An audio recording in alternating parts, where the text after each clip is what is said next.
tal amigos? Sean bienvenidos a una nueva entrega de su programa Enfoques Jurídicos. Boris de León, su servidor, les da las gracias por la sintonía.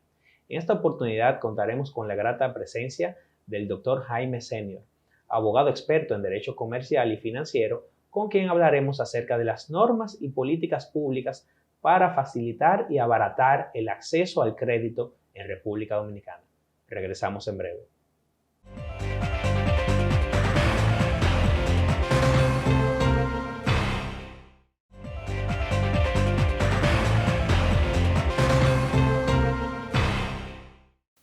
Bien amigos, estamos de vuelta en su programa Enfoques Jurídicos. Bienvenido, Jaime. Hola Boris, ¿cómo estás? Todo bien, Jaime. Nos place mucho tu presencia en el programa para hablar de un tema que es muy importante para todos los dominicanos y en especial para todos aquellos que son dueños de negocios y propietarios de MIPYMES, emprendedores, que de una manera u otra tienen la necesidad del acceso al crédito y no conocen cuáles son las normativas que regulan este tema o que lo obstaculizan o que lo facilitan. Y para empezar, quizás sería importante destacar qué quiere decir la facilitación del crédito, a qué se refiere la doctrina, a qué se refieren los actores de la conformación de políticas públicas cuando se habla de facilitar el acceso al crédito, porque eso es una meta. Bueno, gracias por invitarme, realmente un placer estar aquí, hablando de un tema que realmente me apasiona. Es un tema que quizás la gente considera que es un poco técnico, un poco limitado, pero la realidad es que, como tú señalas, el acceso al crédito y abaratar el costo del crédito es una política de Estado para el desarrollo de la nación. Las MIPYMES, de hecho, en República Dominicana, uno de los limitantes a su crecimiento que más se señalan es la falta de acceso al crédito barato. Entonces, es muy importante que tengamos políticas públicas, normas legislativas y regulatorias que impulsen ese mayor acceso y ese mejor acceso, es decir, más barato el crédito. ¿Qué quiere decir eso? En República Dominicana, en sentido general, las entidades de intermediación financiera son los principales canales para el crédito en el país. Las entidades de intermediación financiera son los bancos comerciales, bancos múltiples, las asociaciones de ahorros y préstamos, entre otros, que extienden crédito, captan depósitos del público para luego prestarlos a terceros. ¿Qué pasa? Las normas legislativas y regulatorias en nuestro país tienen algunas lagunas, algunas dificultades, algunas faltantes que en su conjunto lo que producen es una situación donde para los acreedores, para quienes extienden el crédito, para poder garantizar que puedan recuperar el mismo y tener un retorno, tienen que hacer el acceso más difícil, tienen que hacerlo más caro, por lo que ha sido una política de Estado de identificar formas de mejorar este acceso y de abaratarlo. Y de hecho se han aprobado algunas normas en este sentido, pero es un camino muy largo y apenas empezamos a recorrerlo y hay muchas mejoras que todavía se pueden realizar. En este contexto, digamos que estas situaciones del ordenamiento jurídico que hacen que sea difícil para muchas personas acceder al crédito en las entidades de intermediación financiera, es lo que entonces provoca que muchos acudan a prestamistas informales a altas tasas y que se generen pues problemas también al margen de lo que es el sistema formal. Nosotros vemos que recientemente, bueno, se entró en vigencia ya en el 2017, pero tenemos una ley de reestructuración mercantil. Estamos en un proceso todavía de pandemia, donde todavía los efectos del COVID-19 siguen sintiéndose en la economía nacional, aunque ya estamos mejorando, pero todavía hay muchos efectos y hay incluso muchos negocios que cerraron y que no han podido abrir. ¿Cómo dentro de este contexto impacta la ley de reestructuración mercantil a esos negocios que no tienen o que tienen dificultades para acceder al crédito en situaciones como las que estamos viviendo? No sé, una excelente pregunta. Realmente la pandemia a nivel mundial ha sido uno de los retos para las pequeñas y medianas empresas. De hecho, para la economía de todos los países a nivel mundial. Yo no soy economista, pero sí, por ejemplo, señalo que el Banco Central ha mantenido una política de tasa monetaria muy flexible, ha liberado recursos al 8% de tasa anual fija para préstamos de consumo, préstamos de vehículos, con la finalidad de aumentar el consumo, aumentar el dinamismo dentro de la economía, precisamente producto de la pandemia. Entonces, es más importante hoy que nunca que tengamos esas herramientas de acceso al crédito para poder seguir el progreso de salir de la pandemia, de los efectos económicos que produce la pandemia, que todavía no encontramos inmersos en ella. Y sobre tu pregunta sobre la ley de reestructuración mercantil, realmente es una ley muy interesante, muy novedosa, que trae muchas ventajas en la República Dominicana. Realmente nos acerca a lo que ha sido la tendencia a nivel internacional. Nosotros en República Dominicana, como quizás saben los oyentes, antes de la ley de reestructuración mercantil, lo que teníamos era el Código de Comercio, que lo que contemplaba era la quiebra. La quiebra prácticamente era una liquidación de los activos y hasta tenía implicaciones del ámbito penal para el sujeto de crédito, el deudor.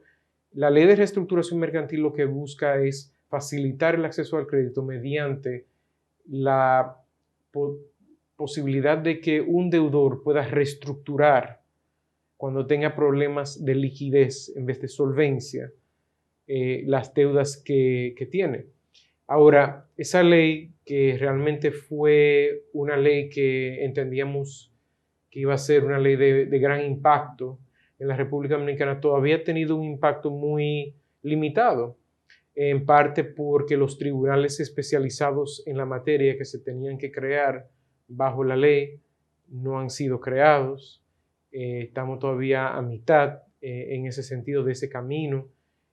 Todavía la educación en el área legal y el área financiera de los usuarios está a medias respecto a la ley de reestructuración mercantil, porque al final lo que esa ley procura hacer es que el banco o la entidad de intermediación financiera que extienda el crédito no se vea obligado a ejecutar las garantías únicamente, con todo el costo que eso implica y todo lo que eso implica también para el deudor, que es prácticamente perder el negocio o perder el activo que ha dado en garantía, sino es un punto intermedio de tratar de identificar una forma de que se pueda sacar hacia adelante el negocio, el activo, y de esta forma que ambas partes puedan ganar. Y hasta que no tengamos esa ley implementada en su totalidad y asimilada en nuestro ordenamiento jurídico, esos beneficios que va a traer esa ley, que nuevamente no son nuevos,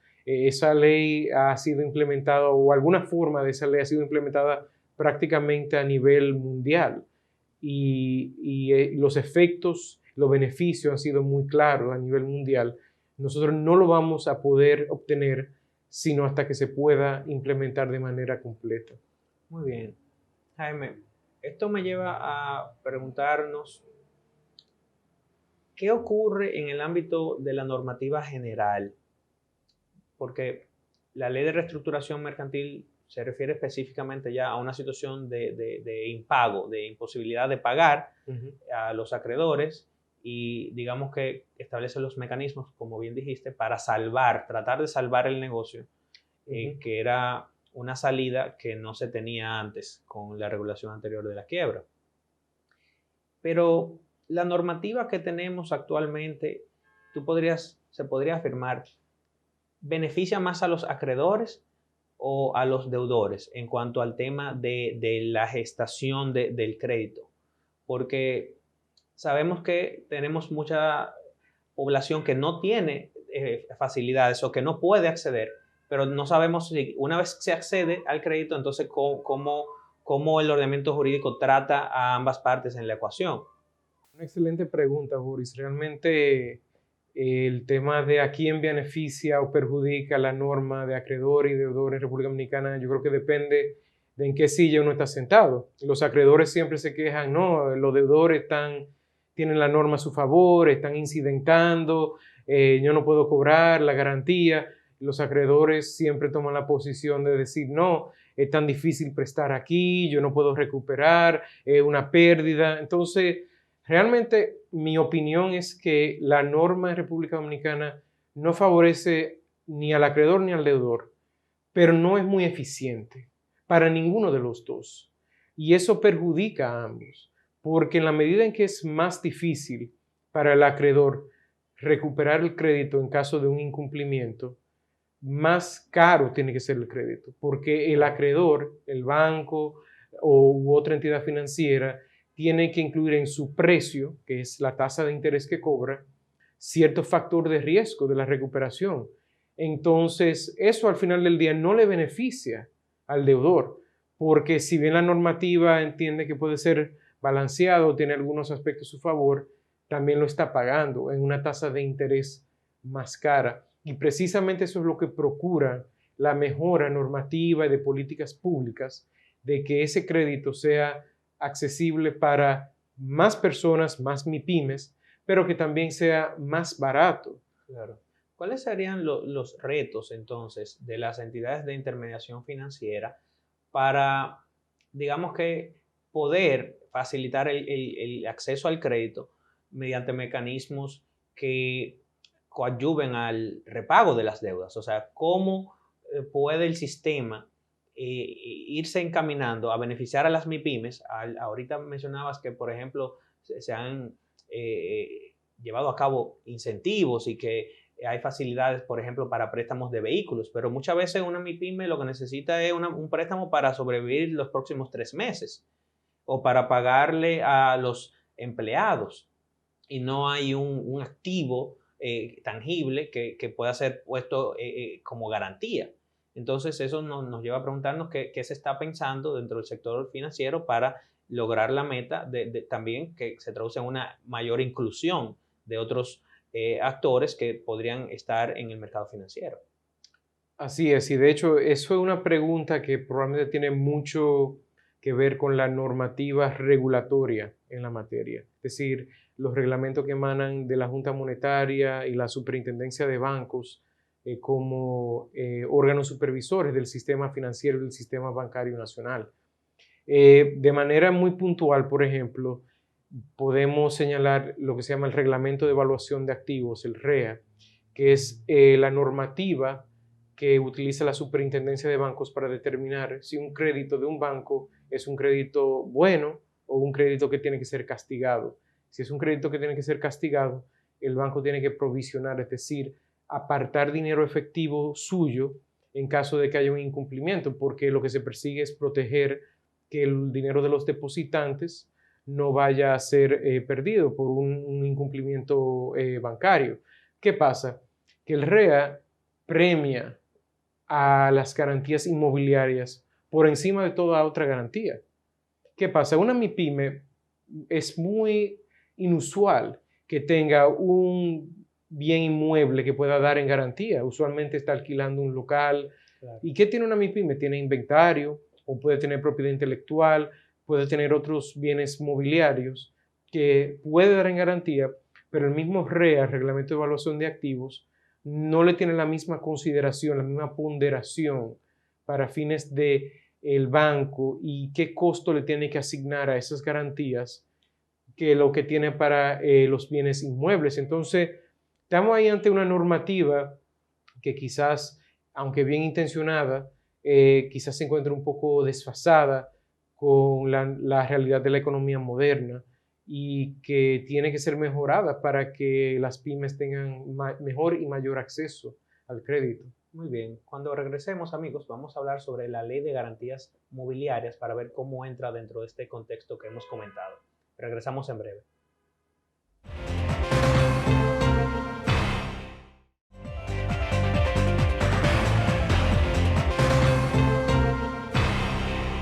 Bien, amigos, estamos de vuelta en su programa Enfoques Jurídicos, conversando con el doctor Jaime Senior con quien hablamos acerca de las normas y políticas públicas para facilitar y abaratar el acceso al crédito en la República Dominicana.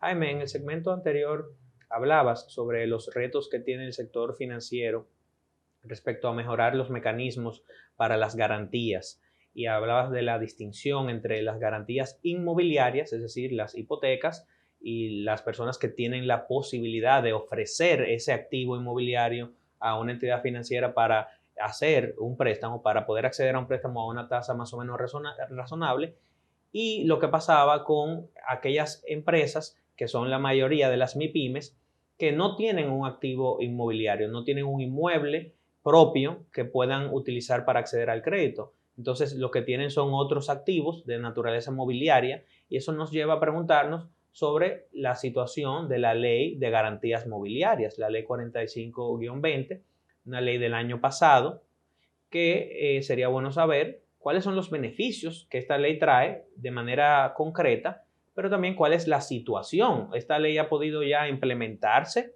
como se ha hecho con el caso, aunque no en su totalidad, pero sí con cierta, digamos que, buena experiencia, la ley de reestructuración mercantil. Entonces, no sabemos cómo ha venido esta ley funcionando a lo largo de la pandemia. La ley de garantía mobiliaria es quizás la pieza legislativa de mayor importancia y mayor impacto para mejorar el acceso y abaratar el acceso al crédito que existe en la República Dominicana. Esa ley viene a unificar y eliminar una serie de legislaciones y normas anticuadas y dispersas sobre la constitución de garantías sobre activos mobiliarios, sobre la verdadera riqueza del día de hoy, por ejemplo, sobre las acciones de una sociedad, sobre la propiedad intelectual, sobre todo tipo de mobiliario que en la economía del siglo XXI es donde descansa la mayor parte de la riqueza, no en el aspecto inmobiliario. Y el legislador reconoció eso, por lo que se aprobó esa ley. Esa ley tiene como finalidad básicamente establecer un registro único con prioridad, es decir, el primero en depositar es el primero en derecho, muy parecido a nuestro registro inmobiliario, de la jurisdicción inmobiliaria, y de una publicidad total sobre las garantías mobiliarias, es decir, para que una entidad de intermediación financiera o cualquier acreedor que vaya a constituir una garantía sobre esos mismos activos tenga conocimiento de que ya existen garantías sobre el mismo o que no existen, y eso obviamente tiene un impacto sobre la posibilidad de extender crédito o no. ¿Qué pasa con esa ley? Que esa ley es fantástica, maravillosa, es lo que este país necesita. Lamentablemente, la misma ley establece que se necesita un registro centralizado único para la constitución de esas garantías. Ahí vamos bien. No obstante, no ha sido posible promulgar el reglamento de la ley, incluyendo la designación de ese registro, por lo que la ley no ha entrado en efectividad. Y uso la palabra efectividad, que no es una palabra completamente legal, porque de hecho el periodo de vacatio legis, o el periodo entre cuando la ley se aprobó, se promulgó, y cuando entraba en vigencia, de hecho ya ha pasado.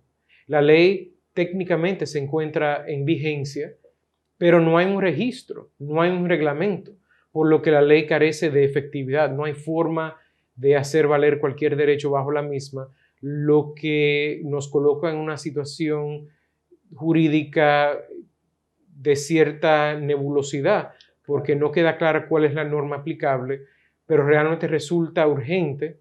De hecho, cursa en el Congreso Nacional un proyecto de ley para ampliar el plazo para la promulgación del reglamento y la designación del registro para la ley de garantías mobiliarias, y es muy importante que sea aprobado y que prontamente después sea designado el registro para poner en funcionamiento esa ley tan importante que muy probablemente marcaría un antes y después en materia del financiamiento, del crédito, del acceso al crédito en la República Dominicana. Bueno, esto quiere decir que entonces, por lo pronto, aquí se ha producido una situación un poco similar a la ocurrida con la Ley General de Defensa de la Competencia en su momento, que fue emitida, fue publicada, pero no tenía reglamento y tampoco tenía el organismo, no se había designado a la directora Así ejecutiva es. y por, digamos que, omisiones del Estado, omisiones estatales, no estaba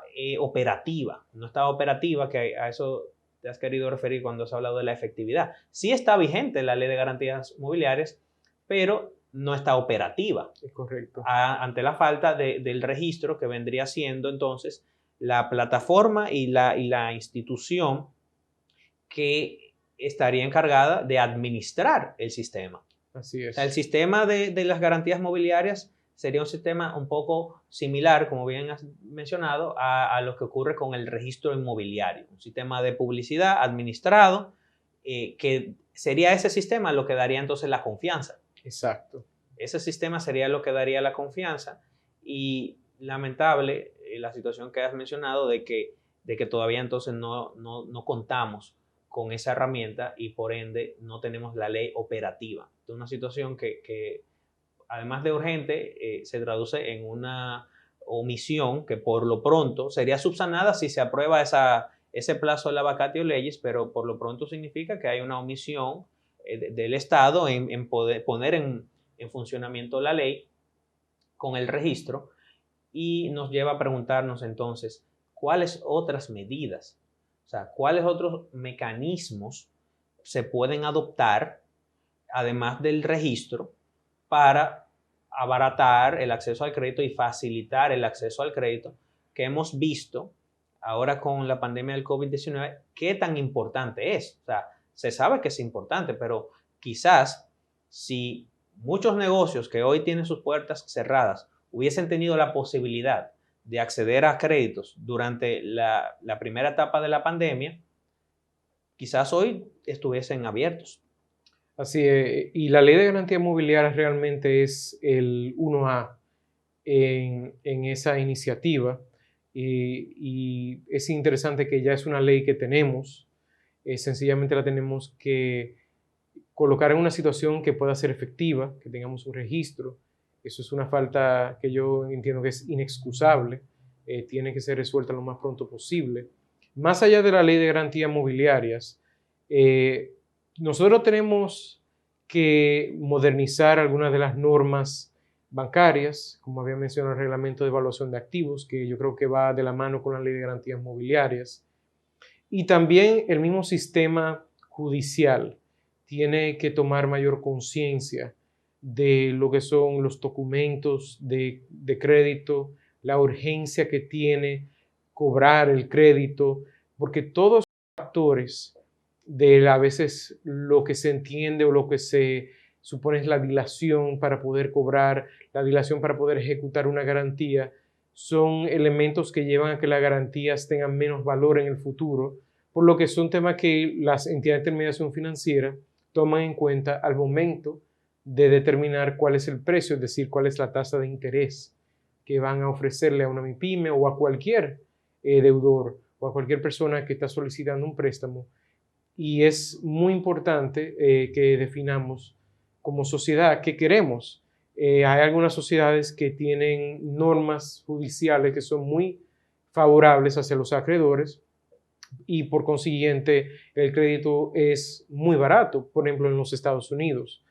Quizá nosotros no queremos llegar a ese extremo, pero es necesario analizar y replantear algunas normas que datan del siglo XIX, de la era napoleónica, que ya no tienen realmente lugar o cabida en el siglo XXI, cuando ya estamos celebrando audiencias por Teams, cuando se están depositando escritos y otros documentos por vía de plataformas electrónicas, cuando el mismo sistema de registro inmobiliario también ya tiene plataformas y acceso electrónico. Ya no estamos en esa misma situación anterior. Que incluso se pueden hacer reuniones con registradores por la vía digital también. Así es, y lo hemos hecho y es muy altamente efectivo.